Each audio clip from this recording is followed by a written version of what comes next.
Hi, and welcome to the iPhone Drive Home with Rob and Vince. I'm Vince. I'm Rob. And that's Rob. As you can see, this is just something we had a bit of an idea about. I recently got a YouTube account and decided that I didn't really have anything to put on there. So me and Rob usually have some quite interesting conversations on the way home from work in the morning. And we wanted to show that normal, sort of hard-working men can have opinions on things too. We're quite sort of serious in the conversations that we have today. I think the topic is going to be, what do you think it should be today, Rob? The topic for conversation? I don't know, I thought maybe we should discuss space and time. Space and time. Space and time. I think you might need to speak up a little bit, Rob. It's only an iPhone and the microphone might not be too great on it. Space and time! Space and time! Okay, so space and time is the conversation today. So, Rob, how do you feel that space and time affects you in your everyday life? Well, space and time affect me in my everyday life because that is life. Space and time is a fundamental part of life that cannot, what's the word I'm looking for? Like I said, intelligent conversation Yeah. from adult men. Space and time, Rob. Please continue. Yeah. Well, space and time is all around us. Space is everywhere. Everything's Genius. made of the universe. Everything came from the same point. Yeah, it's a fundamental part of our life, and I don't understand why when people say it's boring. I have to agree, Rob. I think space and time is something that definitely affects everybody. We haven't got enough space, and we never have enough time to fill that space. On a more galactic scale, though, I think is generally what people think about when you talk about space and time. I think space and time, space-time, as Einstein obviously in his was it general relativity or special relativity is space-time, and it determines that gravity affects space-time. Obviously, this is a pretty complex subject, and we're obviously showing our complete lack of knowledge, despite what I stated at the start of this YouTube video. Any interesting bits? Any little factoids you got about space-time, Rob? Any little interesting nuggets of information that any prospective viewers might find interesting or amusing or boring? Anything at all? About space-time.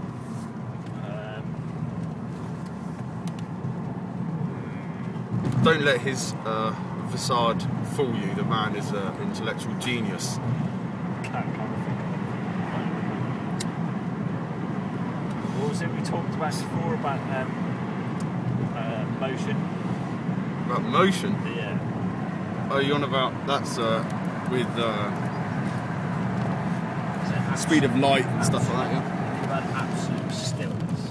Oh yeah, there is no such thing as absolute stillness, yeah.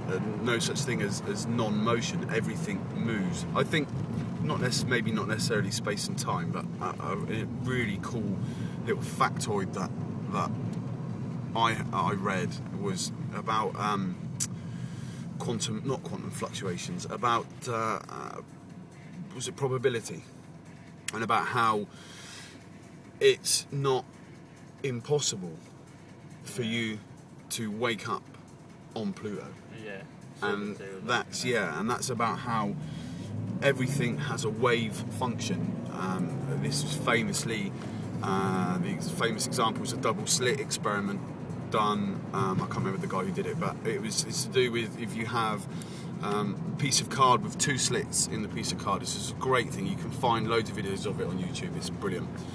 You have a piece of card with two slits, and you fire single electrons one at a time through at the two slits, and what you have behind the two slits is logic would say that you would have, as one electron passes through one of the slits, you would see, if you had a piece of if you had a sensor on the other side that recognizes that an electron has hit it, is connected with it, that you would see a line, a build-up of hits on the other side of the thing.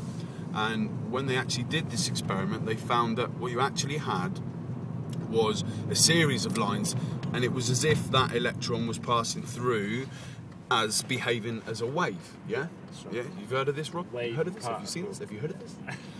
Wave So- particle function. Yeah, so that would suggest that electrons, like photons, like light, actually behave as a wave, and that there's something to do with observing it, but it behaves that way only when you observe it. You observe. Yeah, and it shows that the electron is not passing through one of them and it's not passing through or the other one, it's actually passing through both at the same time. At the same time.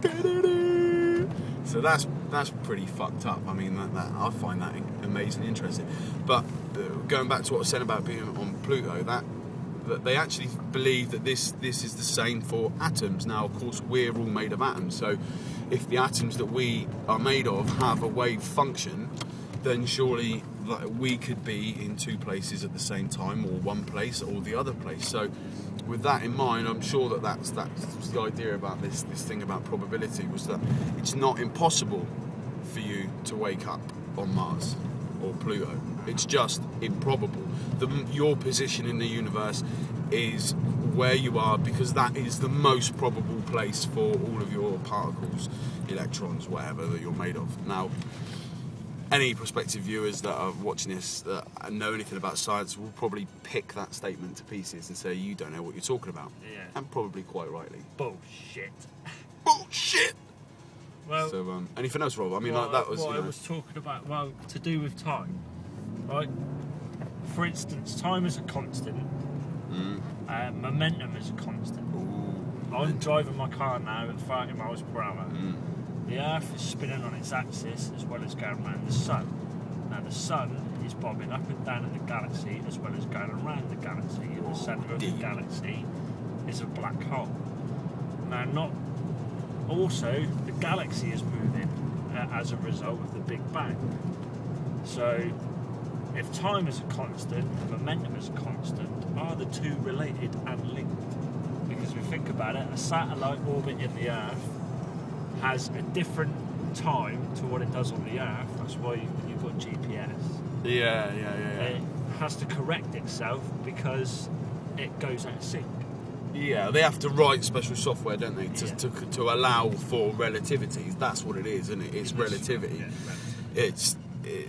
It's the time that you experience is different relative to your speed. Isn't it? Right. Momentum and speed, I think, are slightly different things. I'm not sure. I can't remember. But yeah, no, that's right. Yeah, the faster you travel, the differently you experience time, and that was another one of Einstein's little thought problems. Was when you had it was a train, wasn't it? And you're travelling at a certain set speed, and someone is observing you on the train bouncing a ball up and down. They're also bouncing a ball up and down, stationary in a field, watching the train go by, and to you, the ball bounces to the floor and bounces back up in a set time. But to the person travelling quicker, the ball travels longer. It takes longer to hit the floor and longer to come back up because of the distance that it's travelling, as well as going up and down, it's travelling in a forward motion as well. But relative to the person on the train, they experience that ball as bouncing, hitting down and bouncing straight up. You could probably do a similar experiment yourself, Robert, at home.